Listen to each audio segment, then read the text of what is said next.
Welcome to part 2 of this week's podcast. Let's get into the dialogue now of chapters 3 through what? I mean, this goes on for quite some time. My understanding is that it goes all the way up to the final 2 or 3 chapters where God arrives on the scene, and then we get the little bit of a narrative closure again. But we have bookend chapters. We have chapters 1 and 2, and then we have the chapters, the last 3 as the 2 bookends, and in between is this conversation. God, I think, arrives as part of the conversation. He enters into the conversation. He also speaks in a poetic register. And then we get the bit about Job's fortunes being restored again in terms of prose narrative. So I think it's probably right to see God's theophany as part of the conversation, his contribution to that conversation. And then just a little bit of a narration there at the end to close it. Mm-hmm. Yeah. Okay. It seems the book of Job needs to be felt. As I've been reading this so far, just these opening chapters, if you just read, you're not going to get it. It was William Tyndale who said, we must not read and talk only. We must understand and feel.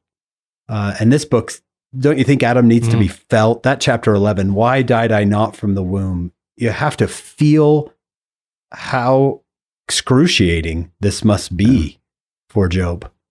Yeah, I think that's right.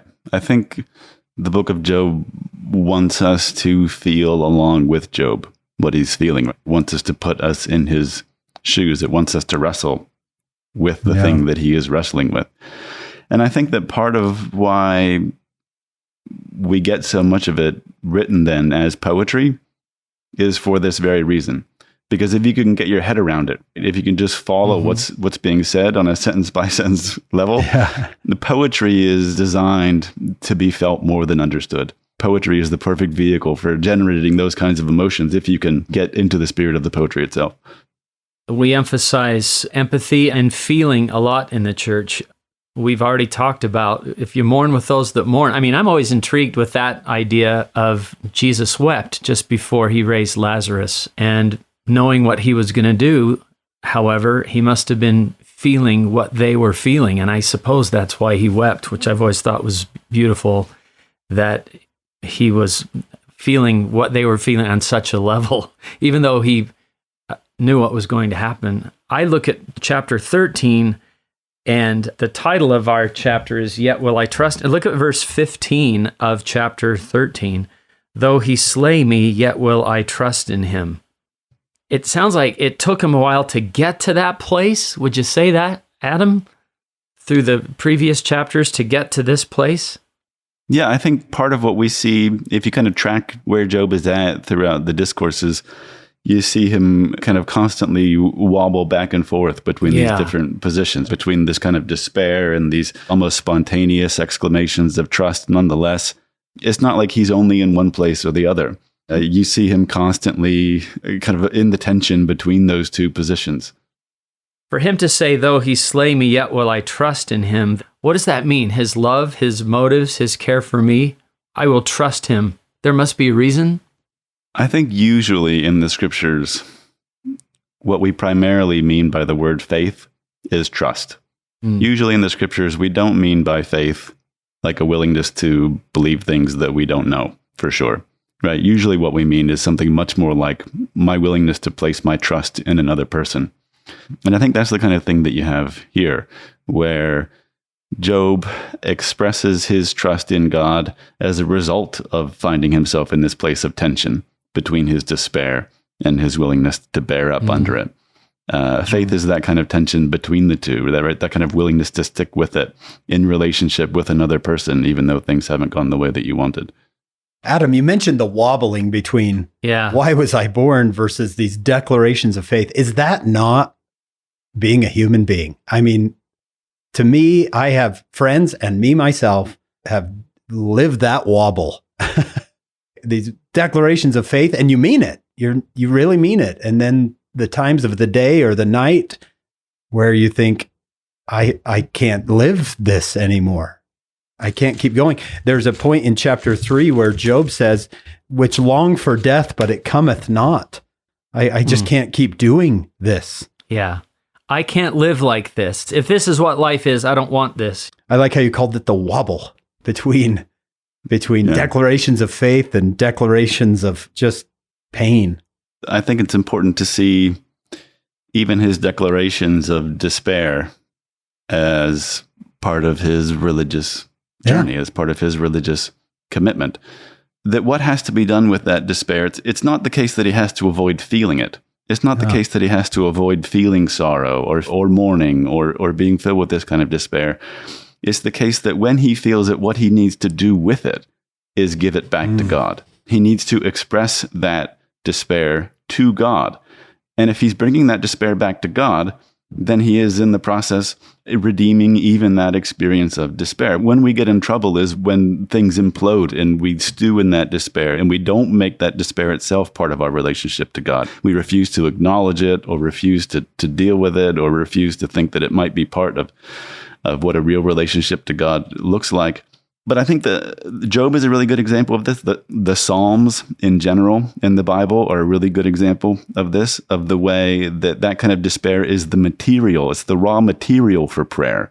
It's the stuff out of which our relationship with God is made, not the thing that you have to get rid of before you can have a relationship with God. I'm writing in my scriptures here. What a great statement. We shouldn't correct the feeling of despair and the expression of despair as automatically the antithesis of faith. It's not. Right. To whom are you expressing that despair? And if it's to God, then you're on the right track.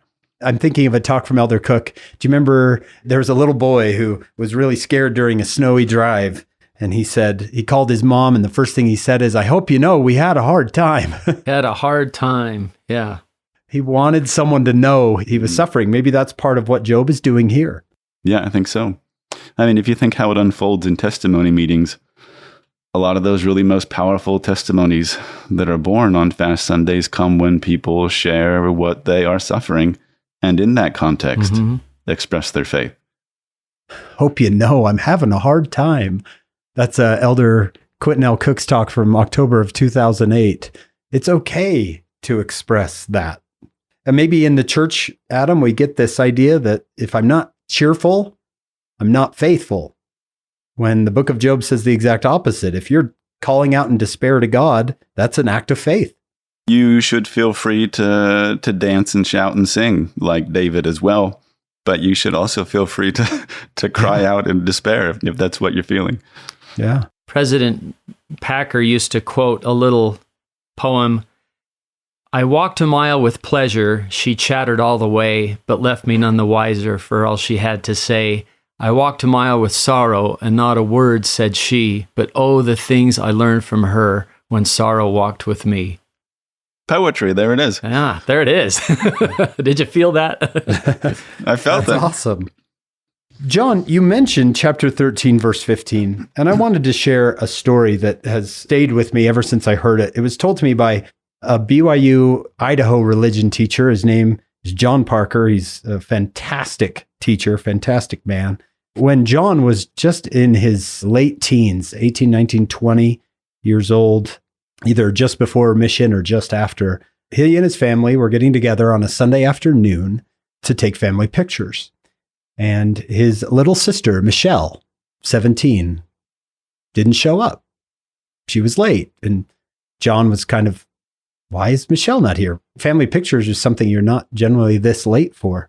When the news came from the police that Michelle and her best friend had been out to sing a song at a sacrament meeting on the other side of town, and on the way back were both killed in a car accident.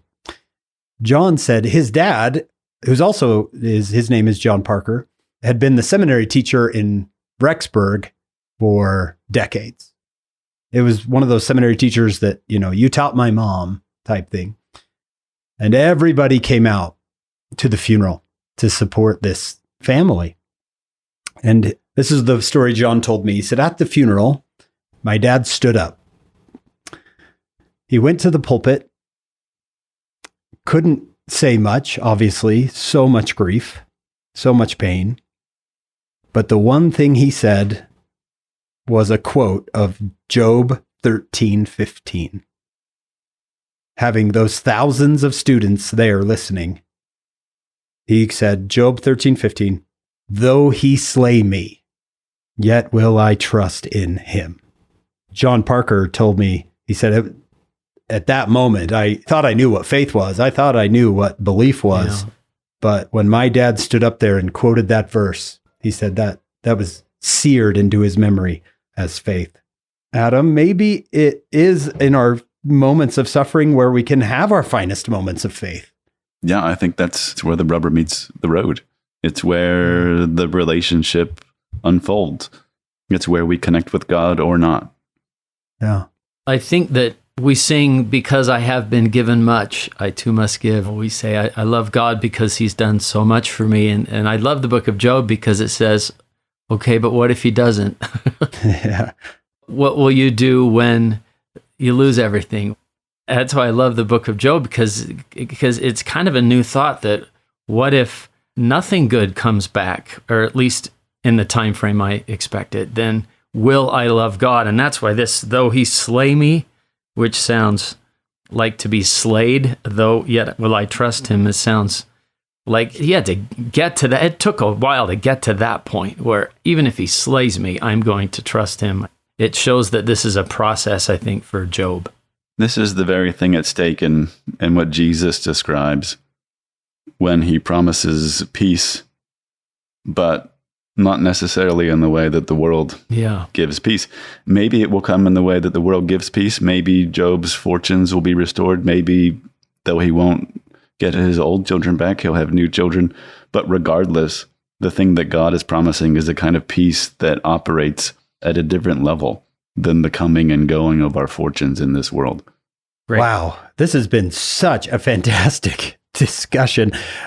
Yeah, it's true. When we come to expect a vending machine, I put this in, I get this out. When we come to expect that over and over, it can be frustrating. It's so interesting to think of the Abinadi's who just did everything he was supposed to do and suffered death in a horrible way, who did everything right. And the Jobs and the Joseph Smith and the Abraham and the Jesus himself.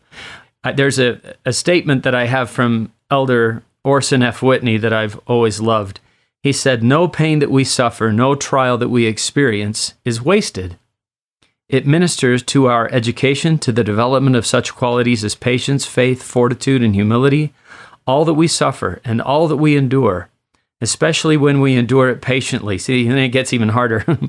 "Builds up our characters, purifies our hearts." Here's my favorite. "Expands our souls and makes us more tender and charitable, more worthy to be called the children of God. And it is through sorrow and suffering, toil and tribulation that we gain the education that we came here to acquire, which will make us more like our Father and Mother in heaven." I love the phrase soul expanding.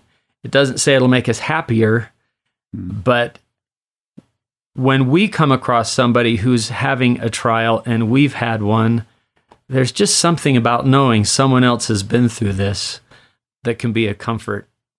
Yeah, you call that same boat therapy. Same boat therapy. That happened to me, to be able to say, oh my goodness, that happened to me, and put an arm around or whatever. But I like that even though we're talking about this senseless suffering, that I like that Orson F. Whitney would say, this isn't wasted. This can be soul expanding. Yeah, I think for me, another one of the big takeaways of the book of Job has to do with how we think about the relationship between morals and commandments and suffering.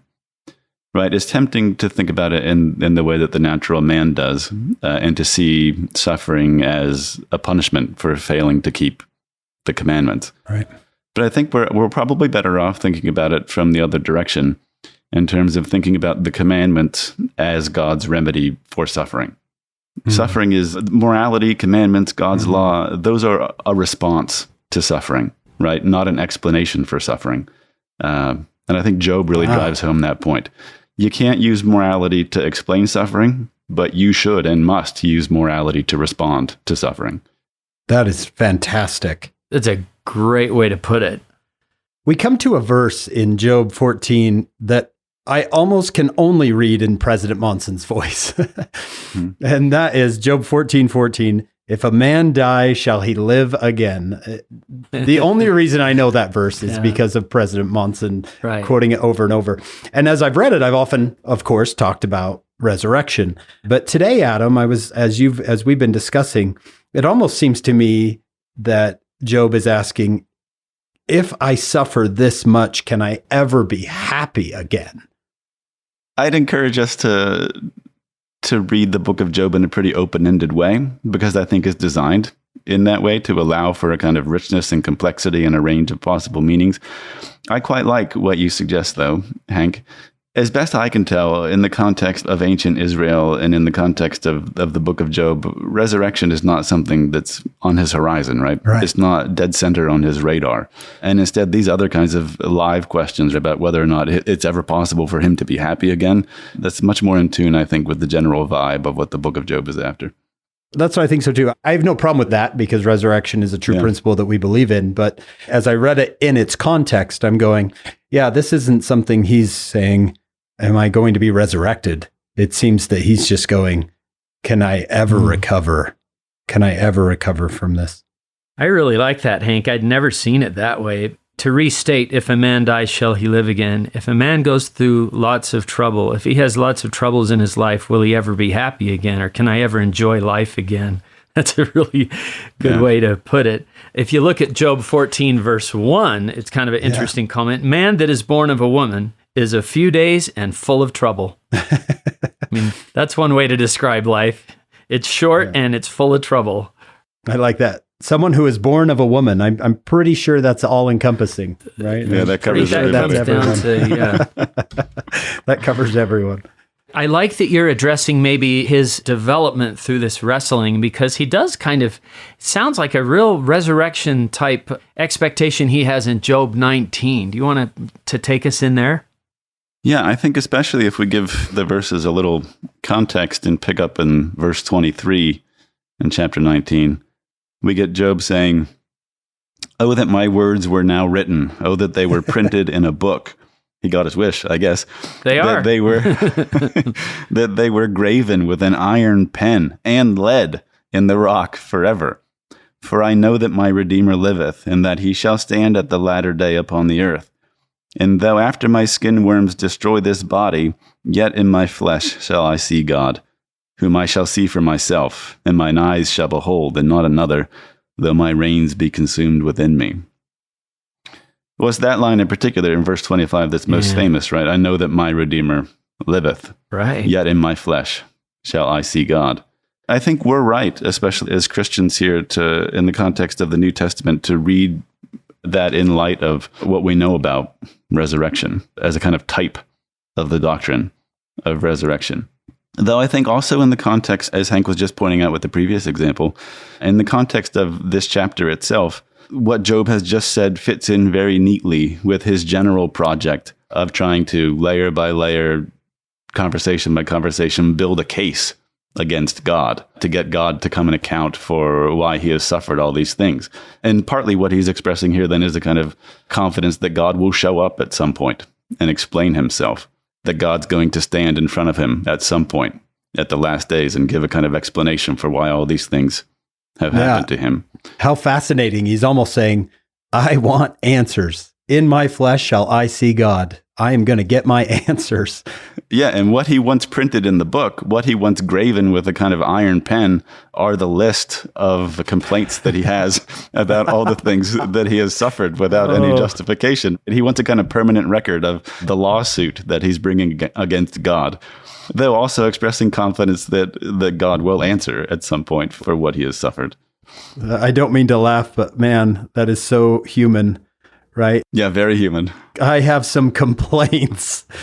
I have a list of grievances. May they be written in stone forever. Yeah. Is there a suggestion box in the spirit world where you say, if you have any suggestions, I have some suggestions. Have you ever had a time, I think I have, where I kind of quoted my patriarchal blessing back to God, wondering, hello, I'm waiting. That's a great example. I have this written in a book. It's printed right here. It ain't happening. Yeah, you said. Yeah, you said this. That's a great example, John, of I need some answers. It says right here in this contract that, I love that we quote this verse as I know that my Redeemer lives, where Job is saying, I know that my Redeemer lives, and he is not answering me. Right? Where is he? Why has he not answered my questions and acknowledged? Or is he also saying, Adam, that one day I will get my answers? If you dig into the commentary a little bit on the verses here, you discover that the Hebrew is really pretty garbled. The Hebrew is very hard to parse here, even if you're an expert in Hebrew. And so it's very hard to make out exactly what he's saying, which in some ways gives us more room, more freedom to look at it from these different angles. I wanted to ask you, does Paul borrow from Job? Do any New Testament authors lean on Job? Because I'm noticing some Doctrine and Covenants phrases, like strengthening the feeble knees.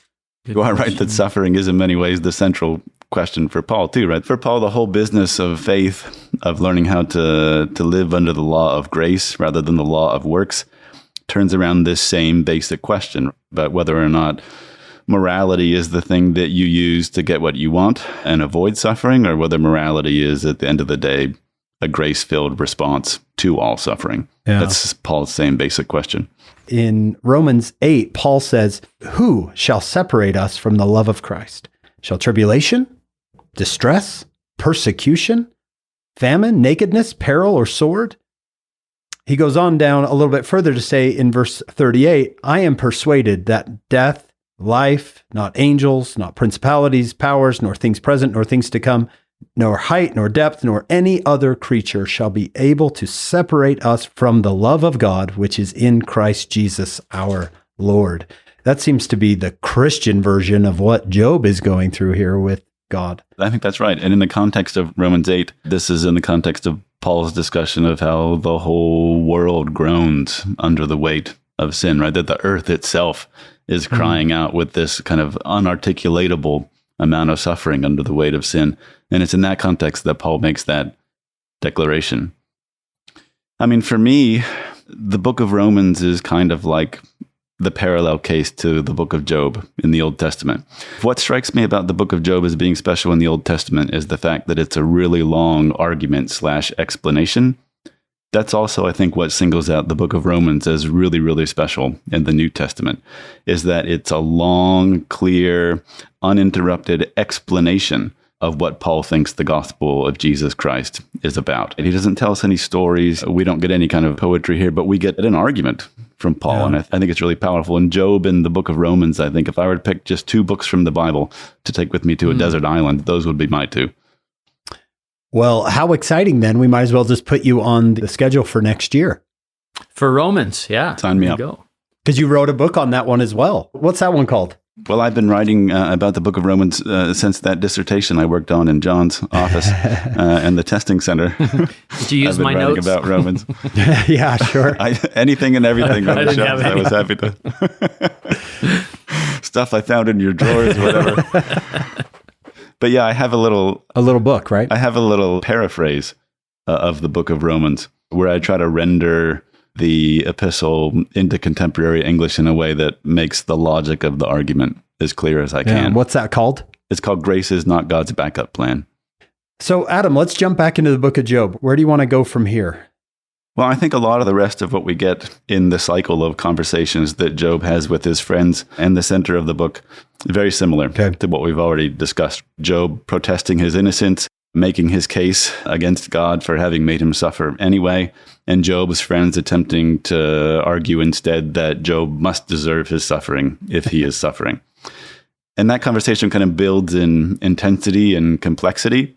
But ultimately, I think it's the points that they're making are very similar to the ones that we've already seen. Okay, and that leads up to where? Until God shows up and changes the nature and scale of the conversation altogether. Tremendously.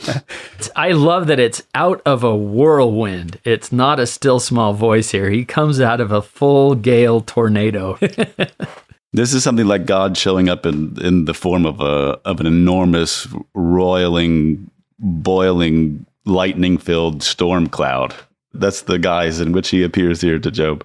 Is this the part where it says, "At this also my heart trembleth"? We get a little bit of Job's reactions here, are spliced in a little bit into the theophany. Yeah, he shows up and, "You looking for me?" And it's, "Oh, wow." Yeah. There's one thing to call God down. There's another when he actually shows up and says, oh my God. Right? Yeah, be careful what you wish for. Verse 3, gird up now thy loins like a man, for I will demand of thee, and answer thou me. Where wast thou when I laid the foundations of the earth? I mean, whoa, this is this is great. I think it's worth getting a feel a little bit here, especially for those opening verses in chapter 38 when God arrives on the scene. In verse 1, then the Lord answered Job out of the whirlwind and said, who is this that darkeneth counsel by words without knowledge? Gird up now thy loins like a man, for I will demand of thee. Answer thou me. Right? Yeah. Job's been demanding answers from God, and God's first move when he shows up is to demand answers instead of Job. This is beautiful. Where wast thou when I laid the foundations of the earth? Declare, if thou hast understanding. Who hath laid the measures thereof, if thou knowest? Or who hath stretched the line upon it? Whereupon are the foundations thereof fastened? Who laid the cornerstone thereof? When the morning stars sang together, and all the sons of God shouted for joy. And it largely goes on in that vein. It's so for great. 2 whole chapters, God laying out all the things that Job's not in a position to understand. And it's quite powerful. It's worth noting here, I think, that in the Bible, depending on how we count, maybe in Restoration Scripture, but in the Bible, this is the longest sustained first-person discourse from God. Oh, that's a really cool Those 2 insight. chapters. Yeah. This is the longest we get God speaking in the first person to anybody, anywhere in the Bible. Adam, this is fantastic. Job's friends have been going on for 30 chapters here, so when he gets ready to answer, he's going to let him have it with both barrels, right? And that's what it sounds like. Say that phrase again, the longest Sustained first-person discourse from God that we get in the Bible. The reason I'm loving this is that Job had so many questions, and God comes with questions. His first statement is a question. Yes. It's basically nothing but questions for 2 chapters. Yeah, I'm highlighting all the question marks here. Yeah. I love the idea of teaching through questions too, because I just imagine you'd have to be speechless after hearing all these questions, don't you think? And I think, Hank, you gave me a nice compliment at the beginning. I think I am described in verse 2, words without knowledge. That's pretty much me right there. All of these questions and no chance to answer them, but it gets to the point where, okay, you're right. I don't know what I've been talking about. Adam, is the Lord talking to Job and his friends here? I'm hesitant to say 100% for sure. Okay. My impression is that God is speaking directly to Job and that his friends are overhearing. Okay. Because when you get to the end of it, God has instructions for how those friends are supposed to repent. And so they may be, in some sense, witnesses of what's going on here. What do you think the point is of all these questions? To show Job all he doesn't know and can't do? Yeah, I think that's part of it. It's kind of like this is bigger than you imagined. Yeah, I think part of the experience of grappling with suffering as a human being has just to do with the scale of the world in relationship to you as a human being. Part of what it means to suffer as a human being is to be confronted with how little you have control over, how little power is at your disposal, how little change you can affect, how few outcomes you're able to determine. And that's a big part of suffering, right? Is to be confronted with the limits of your own power and your own knowledge as a human being. And God puts that center stage here for Job. Is this the point where the Lord says, all right, now it's your turn to talk back? This is chapter 40. The Lord says to Job, verse 2, shall he that contendeth with the Almighty instruct him? He that reproveth God, let him answer.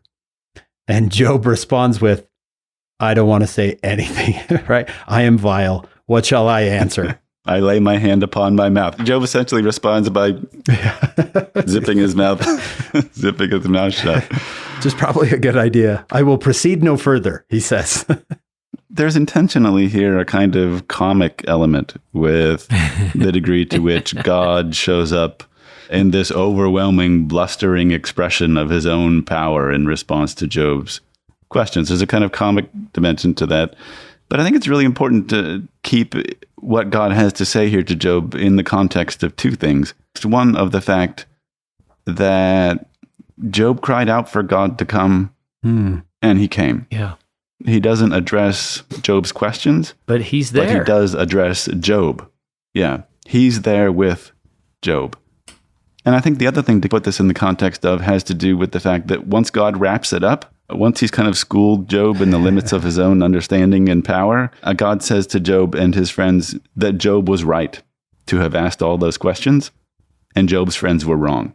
It's easy to get the impression as you go through God's discourse that God is in some sense chastening Job, right? And telling him, you shouldn't be asking all these questions. And he kind of does that. But once he's done, God says Job was right to ask all those questions.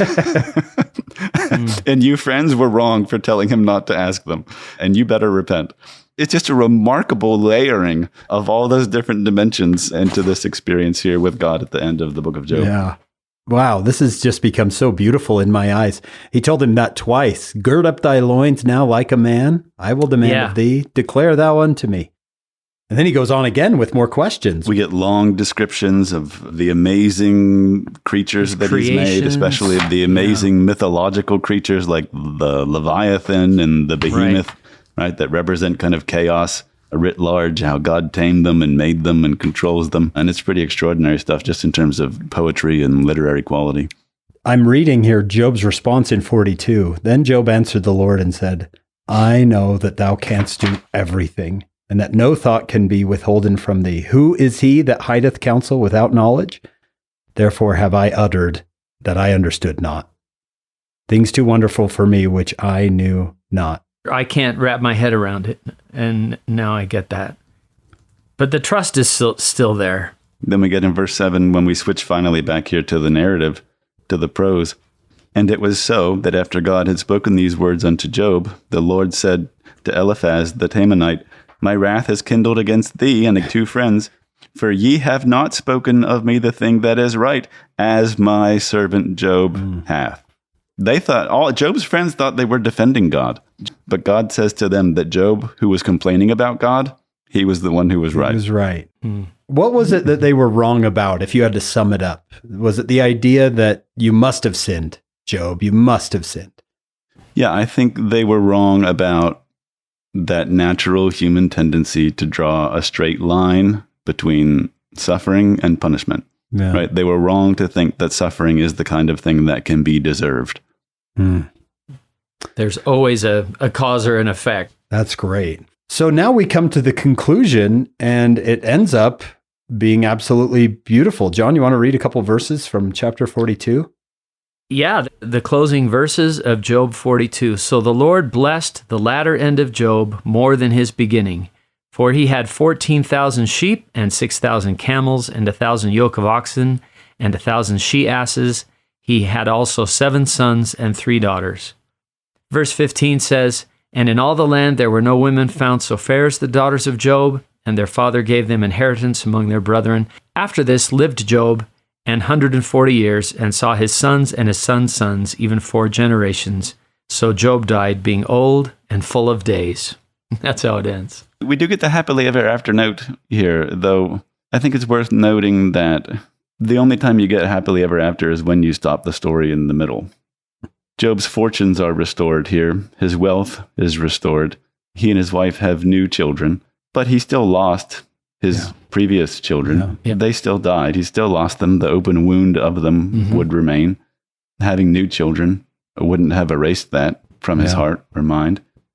And Job, like everyone else here, while he may not experience the loss of these new good fortunes in instantaneous and dramatic fashion like he did previously, he will still lose all these things again. His life will still pass away. He will still get old and sick and die. His children will still get old and sick and die.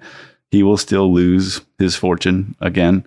And the key point, I think, perhaps being not that he lived then happily ever after, but that he learned something crucial in his interaction with God about how to handle life's passing away. And I think that's what the gospel is about at the end of the day.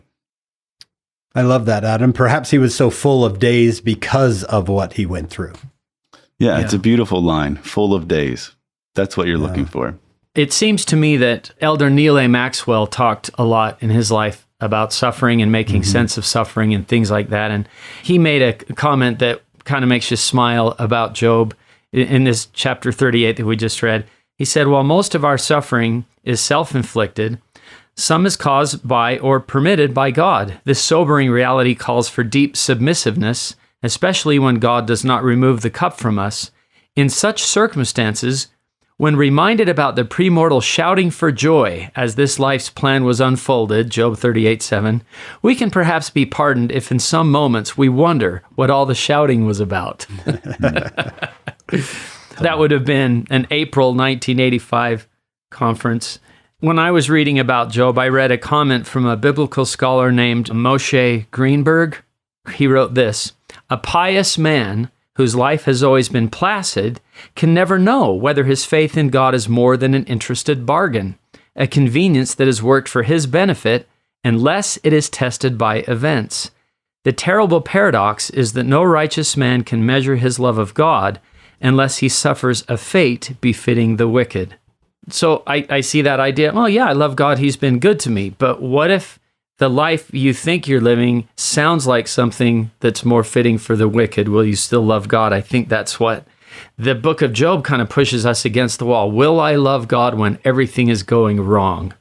Will I trust him when everything is going wrong and none of it makes sense to me? And that's why this book is a wrestle, as you put it so beautifully, Adam. I have always kind of thought I love God because he blesses me. Well, what if there comes a time when the blessings aren't there and they don't come the way I think they should? Yeah. Then what will I do in those times? I'm reminded of a thought from Elder Richard G. Scott from a talk called Trust in the Lord, October 1995. And this goes right along with something Dr. Miller said earlier. Elder Scott says, quote, "This life is an experience in profound trust. Trust in Jesus Christ, trust in his teachings, trust in our capacity as led by the Holy Spirit to obey those teachings for happiness now and for a purposeful, supremely happy, eternal existence. To trust means to obey willingly without knowing the end from the beginning." He goes on and he says a little bit further down, "To exercise faith is to trust that the Lord knows what he is doing with you and that he can accomplish it for your eternal good, even though you cannot understand how he can possibly do it. We are like infants in our understanding of eternal matters and their impact on us here in mortality. Yet at times we act as if we knew it all." That sounds like the end of Job, right? Where the Lord says, "Let me come in and just remind you how little you understand."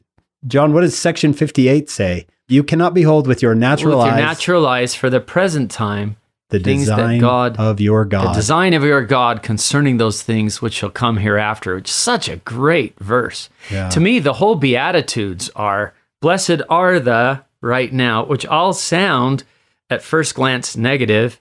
Those that mourn, blessed are the poor in spirit, blessed are those that mourn. Those don't sound blessed. John, I remember you telling me in the process of writing your book, when it doesn't make sense, that you had a conversation with Dr. Robert Millett. Called him at the time and I said, I've had this school that wants me to do some presentations on Job, a private Christian school. And I said, what's our best book on Job? Thinking, there's one of our colleagues or something. And he said, we don't have one. And I don't know if that's still true, but he said, go get a book by Philip Yancey called The Bible Jesus Read. He was an editor of Christianity Today magazine or something. And I read this and I thought, this to me was such a great application of how do I apply the story of Job in not wanting to do what kind of Job's friends did. So this Philip Yancey used to write for the Reader's Digest. Now, that's a magazine that my grandma used to read, right? And you remember the series called Drama in Real Life. So somebody's jogging and they get attacked by a bear, or somebody's get caught in a natural disaster or something. Well, he used to write for that, and he said he went to hospitals a lot. This is what Philip Yancey said, quote, "Every single person I interviewed told me that the tragedy they had undergone pushed them to the wall with God. Sadly, each person also gave a devastating indictment of the church. Christians, they said, made matters worse. One by one, Christians visited their hospital rooms with pet theories. God is punishing you. No, not God, it's Satan. No, it's God who handpicked you to give him glory. It's neither God nor Satan. You just happened to get in the way of an angry mother bear. As one survivor told me, the theories about pain confused me and none of them helped. Mainly, I wanted assurance and comfort from God and from God's people. In almost every case, the Christians brought more pain and little comfort." that's an excerpt from the Bible Jesus read. And I thought this is a wonderful way for me to apply this is be careful that we're not like Job's friends in trying to explain. Be the one who comes and not trying to say, okay, I'm going to make sense of this for you, why this is happening. But the one who comes like your dad did, Hank, who just comes and spends time with people, but can be totally silent.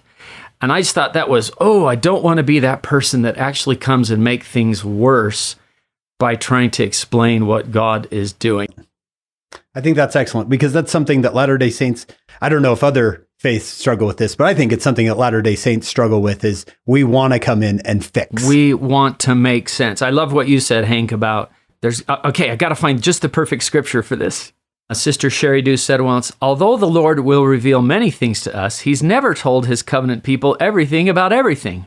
We are admonished to doubt not, but be believing.